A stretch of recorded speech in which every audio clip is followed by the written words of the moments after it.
Hi, folks. Welcome to another episode of the Privacy Huddle. I'm your host, Colleen Barry, and I lead marketing at Catch. The Privacy Huddle is our weekly show where we talk about privacy, data privacy, headlines, tips, tricks, best practices, and the like. Today, I am joined by two of my favorite guests, Alisa Hutnick and Maxwell Anderson. Folks, say hello. Introduce yourself for the audience here. Alisa? Sure. Alisa Hutnick, and I am delighted to be here, and I'm delighted that you are here in D.C.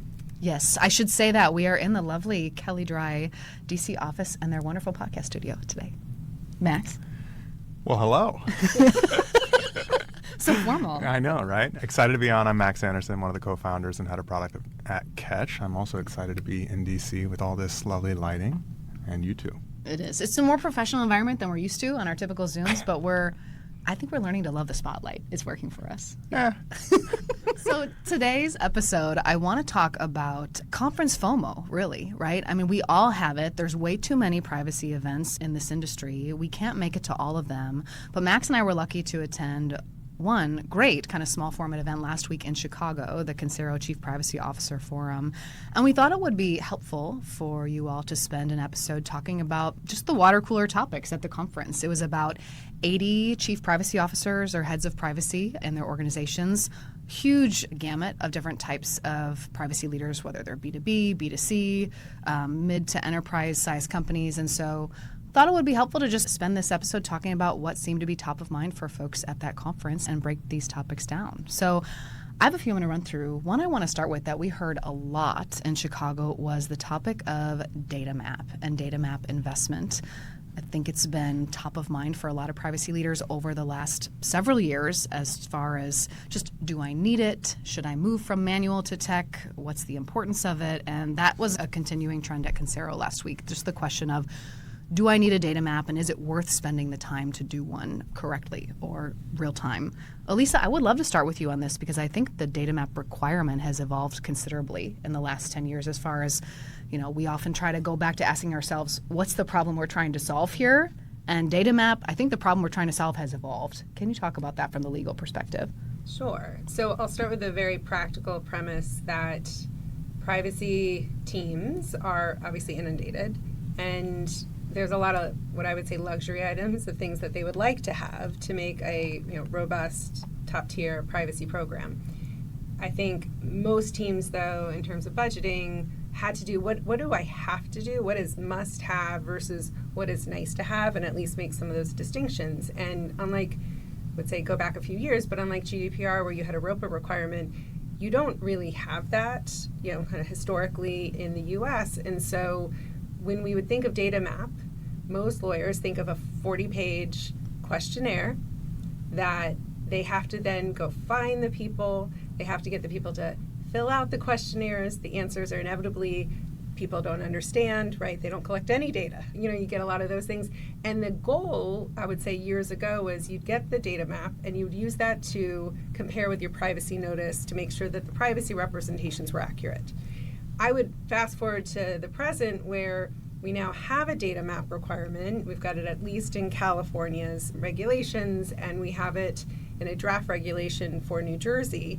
And I think for many, they're thinking a data map and using technology. Well, first of all, what does that even mean, right? Is it that whole enormous, massive evaluation of our environment? Where are the people involved in this?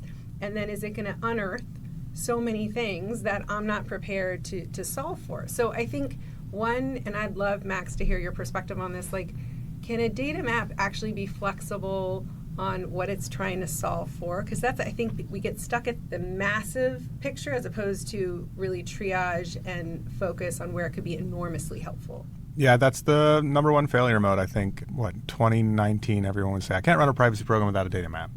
And there were kind of two schools of implementation. One was the laborious survey you mentioned.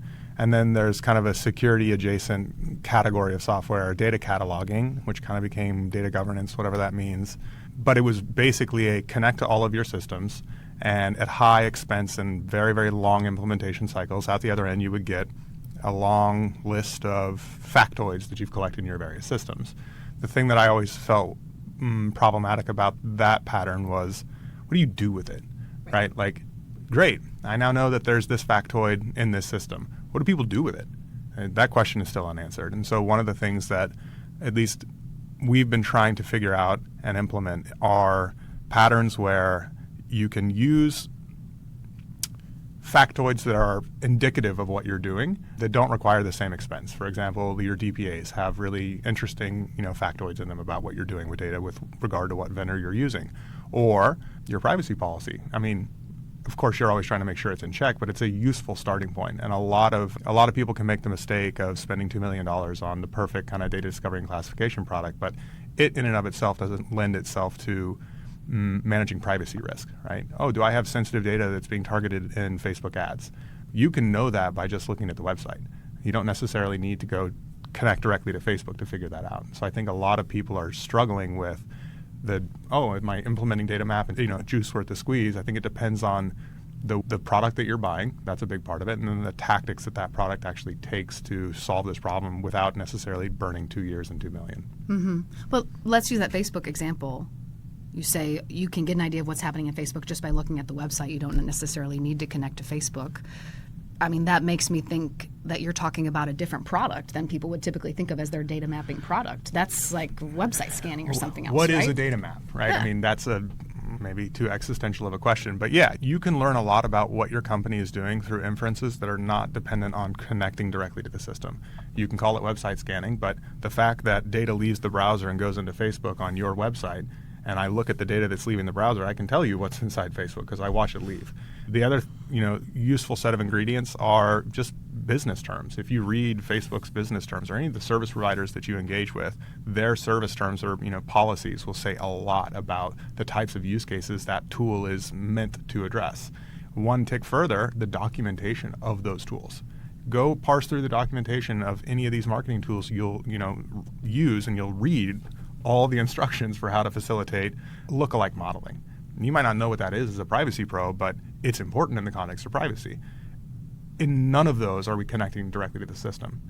And I think that's a tool or a tactic that's underutilized in the context of figuring out what am I doing with data. Mm-hmm. The way that I would look at it is, data map is such a persistent terminology. That's what we recognize it as, but prioritized risk assessment in action, right? Because if I can know the data flows that I think really present the biggest and the largest risks to the company and focus efficiently on in real time and in a dynamic way, what are those high risk situations? So I can put my resources towards mitigating those risks as opposed to getting looking for the needle in the huge haystack where 90% of those data flows are just not going to be an issue. Exactly. That actually is a big needle mover. It is, and it's very available. Now, Claude, pick your LLM of choice, get through all these relevant documents, and just ask the question: What are my teams probably doing with data by virtue of knowing these are the systems that we've licensed? And you'd be astonished at how far you can get, and at least prioritizing a list of risky things that are happening. That makes a lot of sense as you say that, and I guess that's what, if I'm in the privacy practitioner in-house seat, it makes me wonder how much I really need a tool or just what to decide to buy. Back to your point about what is a data map, and all these different tools kind of accomplish some part of understanding risk across the business. So I think it's tricky from a buyer standpoint. It is, and I don't think that the roll your own Claude approach is a durable long-term solution. I think it's mostly just intended to be evocative and demonstrative of what's possible now without necessarily doing the traditional survey or connect all my data. Both those things are useful, and they actually have to work in concert. You need to take ingredients from this area, and this area to get the perfect answer. But again, do you want to burn 2 years getting to the perfect answer, or do you want to get to a better answer now with whatever risk that has inherent in it? At least you're doing something, and everyone stalls out with a 2-year project and a $2 million price, and they get nowhere. And then now you're going back to your executive leadership team saying, "Oh, sorry about that. I didn't know it was going to be so hard. The engineers wouldn't do this," or whatever happened. You want to have something on the board that at least advances. Yeah. I love it. There's so much conversation about data mapping. In addition to that, another one that we simply couldn't get away from, just to state it bluntly, was lots of conversation about, I'm exhausted with my legacy vendor. This is the topic that just continues to live on in privacy, conference after conference. And maybe, being you and myself, Max, being at Catch, we maybe get a little bit more of the brunt of that, but just many conversations that start with, I'm just I'm fed up with the legacy vendor. What else is out there? What else should I be doing? Exhaustion from bad customer support to, I don't know if I'm complying with the current laws, but just in a sense, it's frustrating that this continues to have so much cycle at a conference like this. Yeah, and it probably isn't going to end. The one thing I thought was super interesting is all of these customers are moving to the 1-year renewal. Yeah. And the one thing that, so they're setting, in mass, companies are setting themselves up to make the move. They're not re-signing 3-year agreements. The thing I think most people, when I ask them, okay, great, so you've done the 1-year renewal. When are you going to start looking? He's like, I've got 9 months. And I think that's the big trap. About 50% say I'll start 4 months before I need to move. And then I'd say half of them would also say, I'm looking now. By the time there's 6 months left, I should have signed, and then we're doing the migration. Mm-hmm. Absolutely, yeah. And then as we talk about and heard those conversations about the legacy vendor exhaustion, that certainly led into just what are people looking for on the consent side and front end side of their privacy program. We hosted a breakout at the conference on just the intersection of privacy with a lot of this front end data collection and marketing teams and such. And Max, I know you were getting so fed up with some of the terminology folks were using to describe their consent management solutions, and you have to let us in on what was driving you crazy in this roundtable. Cookie. The word cookie. I'm waging a holy war against that, the invocation of that term, because it's really actually quite frustrating. So you see settlements that come out, you read the regs again, and people still say, if I can get my cookies under control, I'm good. And it just couldn't be further from the truth. And you would think after a session like that, everyone would come away saying, perfect, I fully understand now. But really, it's only about 20%. And the rest, they come out and say, great, I need a cookie banner. And it's just, I'm certain I don't speak English well enough, because that's the bottleneck. Because I'm of the belief that the words coming out of my mouth would necessarily mean that we have a shared understanding that a cookie banner won't solve this problem. But you asked, I answered. It's a little frustrating. But Alisa, you and I have talked about this on the podcast before. I can recall kind of an excited response from Alisa a couple episodes ago on stop calling it a cookie banner. So you have the same requests that come to you. I do, because you're spending so much time talking about cookies and burning money talking about this cookie banner, and it doesn't solve your problem. Like, why spend all the energy if you don't at least diagnose what the problem is correctly and make sure your solution maps to the actual problem? And I think, unfortunately, you have a lot of people asking the wrong questions, and so they don't know if they're getting the right answer. And I see it across a lot of vendors, and so I think there's some high-level talking points that if you don't know the right questions, it sounds like it's going to solve your problem. Yeah. And we have a trio, right? We've got the wiretap demands. They look, smell, walk, talk a little bit different than they did maybe a year or two ago. And websites have gotten more modernized in terms of what the marketing team wants to do. But at the end of the day, that should not cause you to have more of a legal problem. Mm-hmm. And I just don't see folks really thinking about what are my state law compliance obligations, what are my litigation, risk mitigation questions, how can I harmonize those and not kind of amplify one over the other? Mm-hmm. So let's take a few minutes, because this is, I think, an important topic for folks to understand and break down a few of these concepts. Max, I want to start with, when people think about a cookie banner on their website, they often think that they're solving for basically the number one enforced issue in privacy compliance, which is opt-out of sale, right? Do not sell requests. If a privacy practitioner implements a cookie banner, does that solve for the do not sell request as stated by regulators and in orders? I don't believe it does, for a bunch of different reasons. And the first one is most people implement do not sell through a form, which I think is the right reason. I don't know if we have enough time to unpack all of those reasons, but if we look at the last two settlements, it seems pretty clear that if you start the do not sell process through a form, there's an expectation that having submitted through the form, the sale and share is halted. And if you look back at the website after you invoke that right through the form, you'll see data being collected or things that are happening that would constitute a sale or a share. And the reason for that is the form implementation pattern doesn't talk to the CMP, the cookie banner, whatever you want to call it, that is the system that is responsible for controlling the data that is being collected on the website. And so those things necessarily need to talk to each other. If you just bought a cookie banner, There is no integration between those two things. Because your cookie banner probably didn't come with a web form. Exactly, and they're not integrated. And then lastly, you could say, well, I'm gonna take the request and I'm gonna do all my do not sell through a switch on the cookie banner. But you've still got offline obligations. You've got data and use cases around data that is tethered to an email or an account ID or something like that, where you can't get to that side of the house from just a cookie banner. It's kind of why you need to start with the form, but the form needs to necessarily talk to the CMB as well. Mm-hmm. So I think it's worth restating this, because this was a point of contention in the discussion that we had last week in Chicago, right? A consumer fills out a web form, they submit the do not sell or share request to the business, but nothing happens in the banner or on the website tags or trackers that are firing. Those continue to fire regardless of the choice or request submitted in the form. You stated in the discussion in Chicago that it's possible to connect those things, right? It's possible to have a consent system and a rights system that connect. And I saw a gentleman in the room raise his hand and ask you, I don't think so, man. That's not possible. No one's doing that today. Yeah, everyone's entitled to their opinion, and I'm happy to show anyone who wants to see it. Right. It is possible. Of course actually. It's possible. Yeah. I don't think most vendors have done it, but it's possible. Right. Can I just repeat that point? Because what I see is most people, they have a banner. That banner may or may not present some problematic choices in language. Let's just say they've got the right language. It takes them to their CMP, right, where they can move the toggle, because that's what they're thinking. They're thinking cookies, like cookie preference center. And they can move the toggle, and sometimes they've updated the language in that form so it looks like it's opt out of sales share. And they move the toggle, and somewhere on there, maybe there's also some messaging about, if you'd like to fully opt out of sale, click this link, and separately ask you to fill out the form. And many people are not filling out the form. So I get your point, Max. Like, it should be the form, and the form should be holistic because you have to deal with all of these.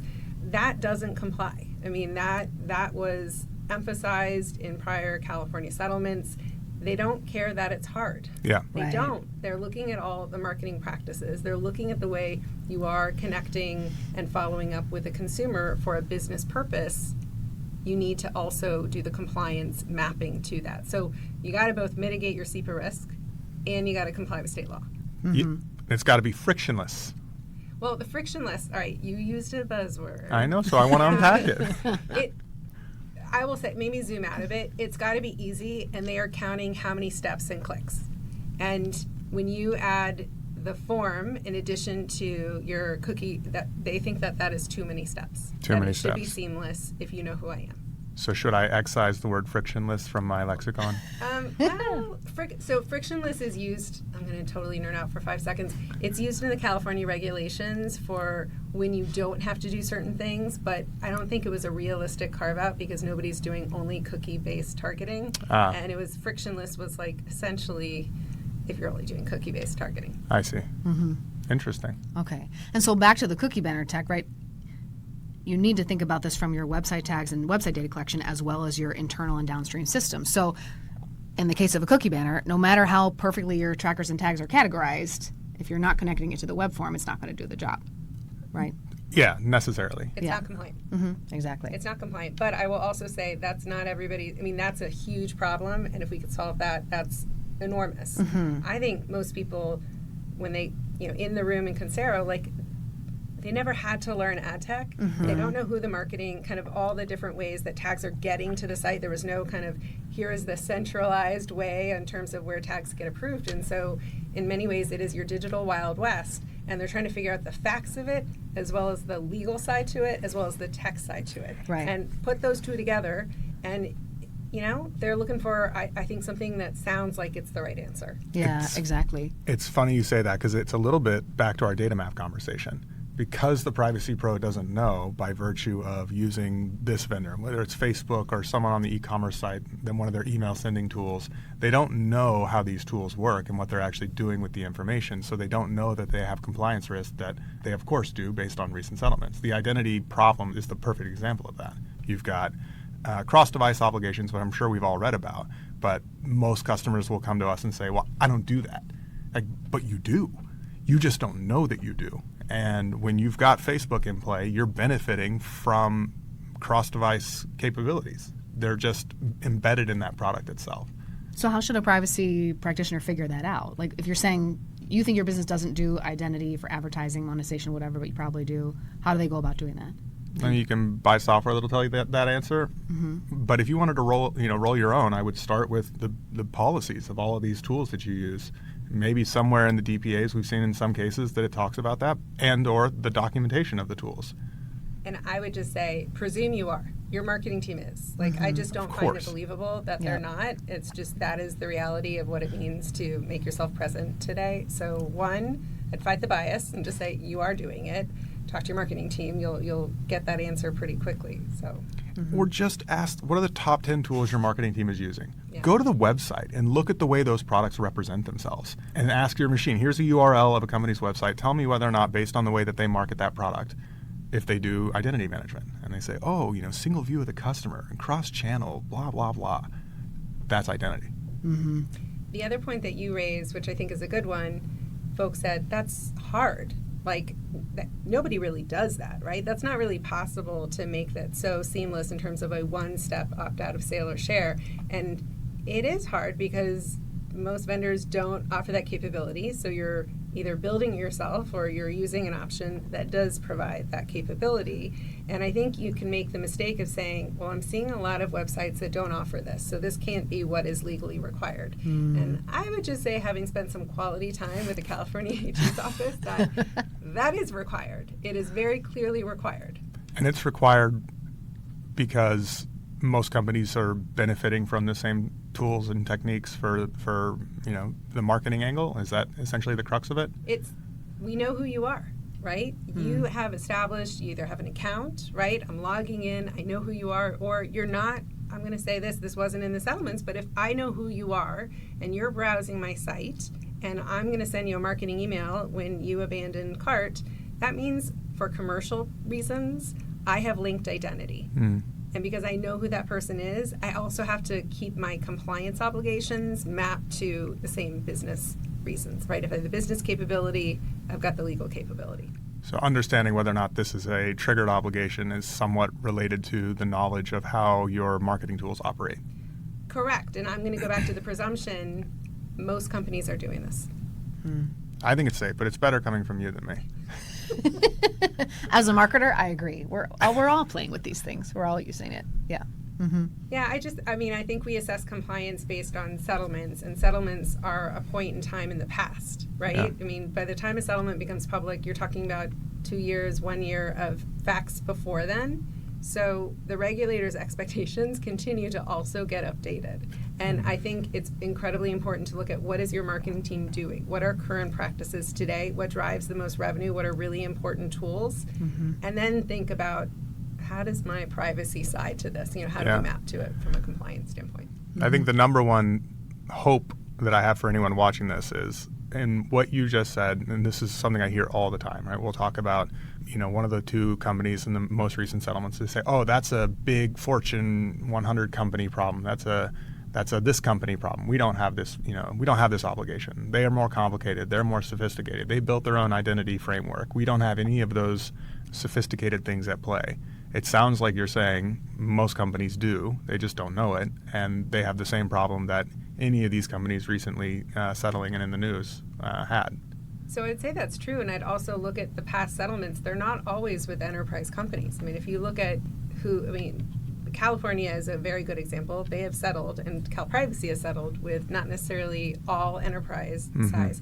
But I would also say the other state AGs, there are other states, and they're also, I would say, have a diverse set of targets that they're focusing on. And I'll go back to a point we've said before is those enforcers all talk to each other a lot, and they really are trying to harmonize how they interpret their laws as much as possible.